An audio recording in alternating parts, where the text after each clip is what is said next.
ఏమండి ఇవాళ ఏం కూర అన్నాను? ఏం వండాలో నన్ను అడుగుతావేందే? కూరగాయలు అన్నీ తీసుకొచ్చి పెట్టిన ఏదో ఒకటి వండిపో. సరేలేండి.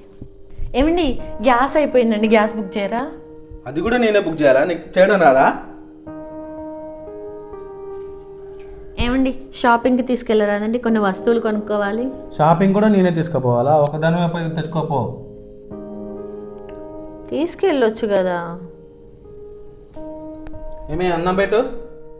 అయ్యో నన్ను అడగంది ఏ కూర చేయవు కదా? లేదండి వంకాయ కూర చేశాను, మీరు కాలు చేతులు కడుక్కోండి అండి. సోను పొద్దుట గ్యాస్ అయిపోయిందన్న కదా, బుక్ తీసుకురా, బుక్ చేస్తా. అయ్యో వద్దండి, పొద్దుటే బుక్ చేశాను, సాయంత్రం కల్లా వచ్చేస్తుంది అన్నాడు. సోను షాపింగ్కి తీసుకెళ్తా రెడీగా. ఇప్పుడు ఏం అవసరం లేదండి, నాకు అన్నీ నేను ఆన్లైన్లో తెప్పించుకున్నాను. ఏంటి ఈ మధ్య నన్ను ఏం అడగట్లేవు, నువ్వే చేసుకుంటున్నావు? మీరే కదండి ఏది అడిగినా కూడా నీకు ఇంకా తెలీదా, అన్నీ నువ్వే చేసుకో అని అంటున్నారు. అందుకే అన్నీ నేను చేసుకుంటున్నాను. ఇప్పుడు నేను చేసుకుంటేనేమో మీకు ఇలా అనిపిస్తుంది. ఏంటో మీరు అసలు.